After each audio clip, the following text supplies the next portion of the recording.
Namaskar, welcome at English Study. I am Rekha Gupta. This video is on Eligari and related work. तो please video को like और share करें. Do not forget to subscribe the channel. Let us do something differ. तो कुछ differ करने के लिए यहाँ पे रिवीजन पॉइंट है. रिवीजन में आपके लिए ये कुछ वर्क्स की लिस्ट दिए गए हैं जो कि प्रीवियस वीडियो पे बेस्ट है. तो इनके ऑथर्स और इनके जो पब्लिशिंग डेट्स है उसके बारे में आपको बताना है. कमेंट बॉक्स में आप लोग बता सकते हैं. Metamorphosis, the Trial, the Myth of Sisyphus, Waiting for Godot, the Birthday Party, Endgame, the Caretaker, Catch 22. और ये सभी जो वर्क्स है एब्सट्रैक्ट लिटरेचर से रिलेटेड है. तो इसके ऑथर्स और डेट्स के बारे में आप लोग बताएंगे. अगर नहीं पता है तो वीडियो के लास्ट में आपको इसका आंसर मिल जाएगा. तो चलते हैं, देखते हैं. फर्स्ट हमारा जो आज का वीडियो है वो एलिगरी पर है. एलिगरी क्या होता है? An allegory is a narrative whether in prose or verse in which the agents and actions and sometimes the setting as well are contrived by the author to make coherent sense on the literal or primary level of signification, and at the same time to signify a second correlated order of signification. Actually जो allegory है वो Asian time से ही English literature में चला आ रहा है. It is a kind of literary device और ये प्रोज और वर्स दोनों ही फॉर्म में हो सकते हैं. एलिगरी का यूज किया जा सकता है चाहे प्रोज वर्क हो चाहे वर्स हो. इसमें कुछ एजेंट्स और एक्शंस जो होते हैं वो प्रेजेंट किए जाते हैं. Sometime the setting as well, और कभी कभी सेटिंग भी एलिगरिकल होता है. मीन्स जो वर्क होते हैं, लिटरेरी वर्क्स होते हैं ना, उसमें जो एजेंट्स और एक्शन को तो एलिगरी के रूप में प्रेजेंट किया ही जाता है. कभी कभी उस वर्क का सेटिंग भी एलिगरी के रूप में होता है. Are contrived by the author to make coherent sense on the literal और प्राइमरी लेवल ऑफ सिग्निफिकेशन. अब एलिगरी में क्या होता है, ये सभी जो एलिगरी होता है वो ऑथर के माइंड का एक इमेजिनेशन होता है. ऑथर उसे कंट्राइव करता है, एक तरह से परिकल्पना करता है, इमेजिन करता है. और जो ऑथर इमेजिन करता है वो दैट वाज नॉट रियल.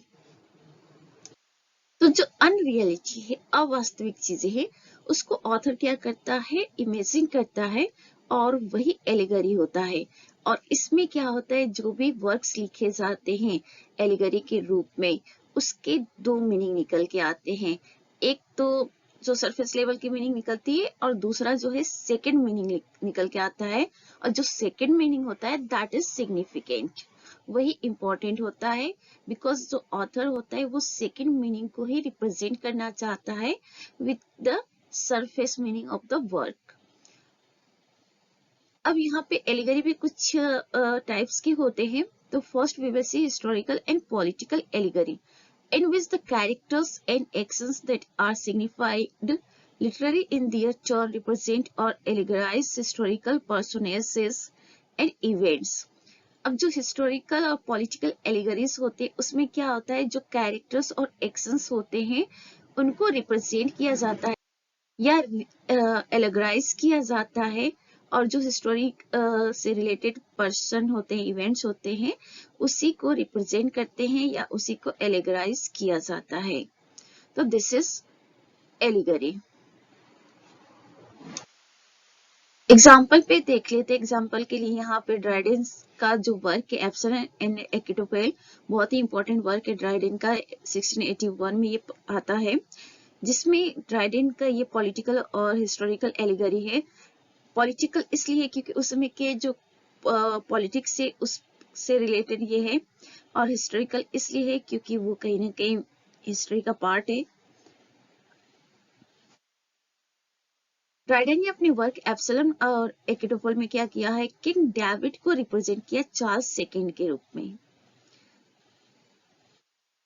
यानी कि इनका जो वर्क है एब्सलम एंड एकिटोफल, इसमें जो किंग डेविड है वो इंग्लैंड के जो किंग है चार्ल्स सेकेंड, जो कि 1662 में इनका रेस्टोरेशन होता है, तो इन्हीं को रिप्रेजेंट करता है King David. Absalom represents his natural son the Duke of Monmouth, और चार्ल्स सेकेंड का जो नेचुरल सन थे ड्यूक ऑफ मनमाउथ, ये एब्सलम है इस वर्क में. तो याद रखेंगे ड्राइडेन के वर्क एब्सलम और एकिटोफल में किंग डेविड कौन है, चार्ल्स सेकेंड है, और एब्सलम कौन है? वो चार्ल्स सेकंड का बेटा ड्यूक ऑफ मनमाउथ है। तो इसी तरह का एलिगरी होता है जिसमें कोई कैरेक्टर, कोई इवेंट किसी पर्टिकुलर कैरेक्टर इवेंट को रिप्रेजेंट करता है या एलिगराइज करता है। नेक्स्ट जो एलिगरी का टाइप है द एलिगरी ऑफ आइडियाज। इसका भी काफी पॉपुलर यूज है। In which the literal characters represent concepts and the plot allegorizes as abstract doctrine or thesis. इसमें जो भी कैरेक्टर्स होते हैं, कॉन्सेप्ट्स होते हैं, प्लॉट को एलिगराइज किया जाता है एब्स्ट्रैक्ट डॉक्ट्राइन और थीसिस के रूप में। तो जहाँ हिस्टोरिकल और पॉलिटिकल एलिगरी जो होता है, हिस्ट्री और पॉलिटिक्स से कैरेक्टर और इवेंट्स को ड्रॉ किए जाते हैं, उसको रिप्रेजेंट किए जाते हैं नए नाम से, नए रूप से, तो दैट इज पॉलिटिकल और हिस्टोरिकल एलिगरी। और जो द एलिगरी ऑफ आइडियाज है, इसमें एब्स्ट्रैक्ट डॉक्ट्राइन और थीसिस के रूप में जो कैरेक्टर्स, कॉन्सेप्ट्स या प्लॉट है उसको एलिगराइज किया जाता है। Both types of allegory may either be sustained throughout a work as in Absalom and Achitophel and John Bunyan's The Pilgrim's Progress 1678 or else served merely as an episode in a non-allegorical work। अब देखिए जो ये दोनों प्रकार की allegory है ना, ये किसी भी वर्क में, पूरे वर्क में ये देखने को मिल सकता है, या भी फिर जो कोई नॉन एलिगोरिकल वर्क है उसमें एक एपिसोड के रूप में भी देखने को मिल सकता है। तो अगर पूरे वर्क में जो देखने को मिलता है तो उसका बेस्ट एग्जांपल है ड्राइडेन का एब्सलम एंड एकिटोफेल, और जो जॉन बनियान है इनका द पिलग्रिम्स प्रोग्रेस जो कि 1678 का वर्क है। तो इन दोनों वर्क में आपको कंप्लीट मतलब पूरे वर्क में ही शुरू से लेकर अंत तक एलिगरी देखने को मिलेगा। लेकिन कुछ ऐसे भी वर्क्स होते हैं जहाँ पे थोड़ा बहुत देखने को मिलता है एपिसोड के रूप में। A famed example of episodic allegory is the encounter of Saturn with his daughter seen as well as with Death, who is represented allegorically as the son born of their incestuous relationship in John Milton's Paradise Lost book 2 1667। देखिए episodic allegory का सबसे बढ़िया example है paradise lost में जो book 2 का एक scene है। पैराडाइज लॉस्ट में जो सैटर्न होता है उसका एनकाउंटर होता है अपनी ही डॉटर जो कि सीन होती है उससे, और फिर साथ में डेथ से। ठीक है, तो सैटर्न का एनकाउंटर होता है अपनी डॉटर सीन और डेथ से होता है। ये जो सीन है पैराडाइज लॉस्ट का बुक 2 का, ये एपिसोडिक एलिगरी का एग्जाम्पल है। और पैराडाइज लॉस्ट किसका वर्क है? जॉन मिल्टन का वर्क है, आपको पता ही है। तो यहाँ पे डेट इसलिए मेंशन किए गए हैं कि डेट से रिलेटेड भी क्वेश्चंस आते हैं, मीन्स क्रोनोलॉजी पे बेस्ड, तो डेट मेंशन किया जाएगा तो आपको याद रहेगा कि कौन सा वर्क कब पब्लिश्ड होता है। तो मिल्टन का पैराडाइज लॉस्ट जो है पहले पब्लिश्ड होता है, देन जॉन बनियान का पिलग्रिम्स प्रोग्रेस पब्लिश्ड होता है, और फिर ड्राइडेन का एब्सलम एंड एकिटोफेल। अब आगे मूव करते हुए देखते हैं और भी कुछ पॉइंट्स है। The central device is the personification of abstract entities such as virtues, vices, states of mind, modes of life and types of character in the sustained allegory of ideas। तो जो allegory of ideas होते हैं उसमें personification का बहुत अच्छा use होता है, और जो वर्चू होते हैं, विश होते हैं, स्टेट ऑफ माइंड होते हैं, मोड ऑफ लाइफ होते हैं, टाइप्स ऑफ कैरेक्टर्स होते हैं, उन्हें एब्स्ट्रैक्ट एंटिटीज के रूप में प्रेजेंट किया जाता है। और एब्स्ट्रैक्ट एंटिटी के रूप में मतलब ये जो एब्स्ट्रैक्ट एंटिटीज है, virtue, wish, states of mind, ये सब क्या है? एब्स्ट्रैक्ट तो है। ठीक है, ये हमें दिखाई नहीं देता है तो एब्स्ट्रैक्ट है, इसे हम टच कर नहीं सकते हैं, तो ये एब्स्ट्रैक्ट कैटेगरी में आता है। तो ये सारे जो एब्स्ट्रैक्ट एंटिटीज हैं इनको क्या किया जाता है? एलिगरी ऑफ आइडियाज में पर्सोनिफाई कर दिया जाता है। मतलब वर्चू को एक कैरेक्टर के रूप में प्रेजेंट कर दिया जाएगा, विश को एक कैरेक्टर के रूप में प्रेजेंट किया जाता है। तो ऐसा ही ये होता है allegory. In explicit एलिगरीज such a reference is specified by the names given to characters and places like faithful, hope and the giant despair, and passes through places like the Slough of Despond, the Valley of the Shadow of Death, and Vanity Fair in Pilgrim's Progress. हम देखिए क्या होता है कि जो characters के names होते हैं, प्लेसेस होते हैं ना, वो एब्स्ट्रैक्ट एंटिटीज के रूप में रखे जाते हैं। मतलब वो नाम जो होते हैं ना, एब्स्ट्रैक्ट एंटिटीज होते हैं। जैसे फैथफुल, अब कोई कैरेक्टर है उसका नाम फैथफुल रख दिया गया, कोई कैरेक्टर है उसका नाम होपफुल रख दिया, या इवेंट का नाम या किसी सीन का नाम इस तरह से रख दिया जाता है। तो यही सब आप एलिगरी में देखने को मिलेगा। और एलिगरी में जो क्या आती है स्टोरी होती है ना, वो श्लॉक ऑफ डिस्पॉन्ड जैसी जो जगह होते हैं, valley of the shadow of death, vanity fair, इस तरह के प्लेसेस का उसमें जिक्र होता है, जैसा कि पिलग्रिम्स प्रोग्रेस में भी देखने को मिलता है। Some works may introduce allegorical imagery, as in the opening lines of Milton's El Allegro and El Penseroso, 1645. तो कुछ जो वर्क्स होते हैं एलिगोरिकल इमेजरी उसमें देखने को मिलता है। तो उसका एग्जाम्पल है मिल्टन का एल एलिग्रो एंड एल पेंसरेशो, जो वर्क है 1645 का। An allegorical tableau in Thomas Gray's Allegority in a Country Churchyard, 1751. तो टॉमस ग्रे का जो पोयम है बहुत ही खूबसूरत पोयम है। One of the famous elegy है इंग्लिश लिटरेचर की, elegy in a country churchyard, 1751 का वर्क है। इसमें एलिगोरिकल जो टैब्लू है वो देखने को मिलता है। तो हमने देखा कि एलिगरी जो है लिटरेचर में किस किस रूप में होता है।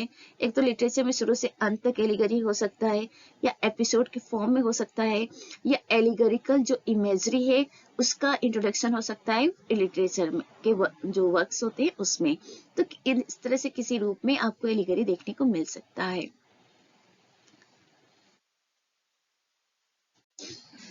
The early 16th century, Everyman is an allegory in the form of a morality play.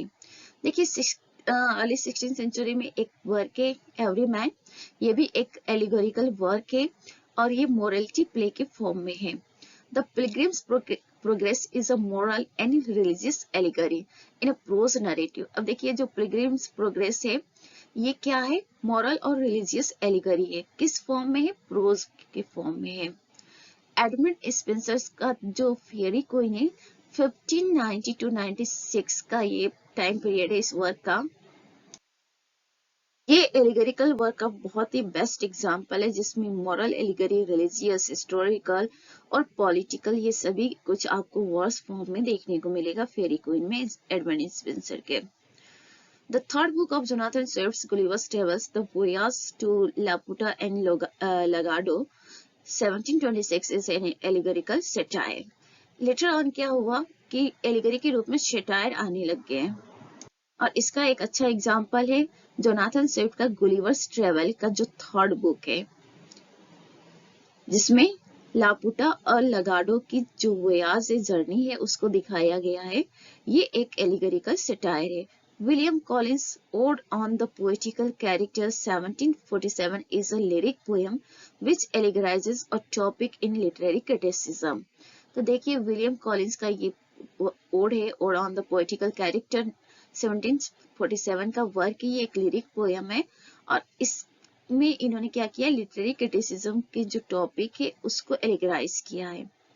John Keats का भी देख लेते हैं। John Keats makes a subtle use of allegory throughout his ode to autumn 1820, most explicitly in the second stanza which represents autumn personified as a female figure. देखिए kits ने अपने odd to autumn में, जो कि 1820 में publish होता है ये वर्क इनका अदर ओड्स और दूसरे पोएम के साथ, इसको भी इन्होंने क्या किया है, एलिगराइज किया है। और इसका जो सेकेंड स्टेंजा है इसमें ऑटम को पर्सोनिफाइड किया गया है। ऑटम क्या है, it is the name off season, और जब सीजन को पर्सोनिफाइड कर दिया गया फीमेल फिगर के रूप में, तो इस तरह का एलिगरी जो है आपको लेटर वर्क्स में भी बहुत देखने को मिलते हैं रहते हैं इंग्लिश लिटरेचर में। तो ये सारे एग्जाम्पल्स जो आपको दिए गए हैं ये सभी इंपॉर्टेंट वर्क्स भी हैं, इनसे रिलेटेड भी क्वेश्चंस पूछे जाते हैं, तो you should focus on this works. Next, sustained allegory was a favorite form in the 14th century Dante's Divine Comedy. The French Roman de la Rose, Chaucer's House of Fame and William Langland's Piers Plowman. देखिए sustain allegory जो है ये 14th century में बहुत ही favourite रहा है। Authors ने इसको खूब यूज किया अपने वर्क्स में। दांते का डिवाइन कॉमेडी इसका एग्जांपल है। फ्रेंच वर्क है रोमन डी ला रोज, चौसर का वर्क है house of fame, William Langland का वर्क है piers प्लोमेन।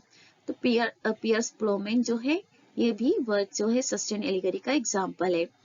But sustained allegory has been written in all literary periods and is the form of such major 19th century dramas in verse as Goethe's Faust Part 2, Shelley's Prometheus Unbound and Thomas Hardy's The Dynast। तो sustained allegory ऐसा नहीं था कि 14th century में ही लिखे गए हैं, later on 19th century के ड्रामा में भी इसका यूज देखने को मिलता है।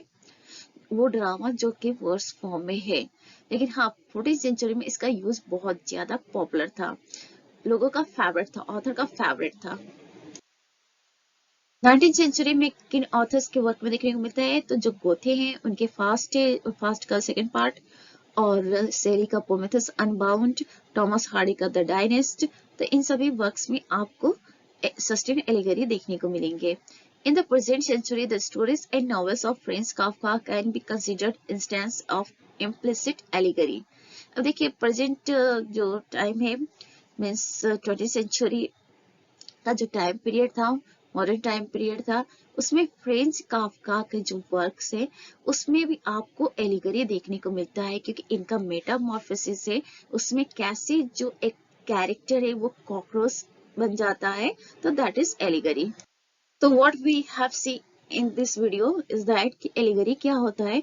तो एलिगरी एक वर्क होता है जो कि प्रोज और वर्स फॉर्म में आपको देखने को मिलते हैं, और उसमें एलिगरिकल जो वर्क्स होते हैं हमेशा उसमें सेकेंड आइडियाज को कंसिडर किया जाता है, मतलब टू मीनिंग्स निकल के आते हैं, एक सरफेस लेवल की मीनिंग्स निकल के आती है और एक डेप्थ लेवल की मीनिंग आती है। तो जो डेप्थ लेवल की मीनिंग है उसी को ऑथर का जो टारगेट होता है वो रीच कराना होता है रीडर के तक।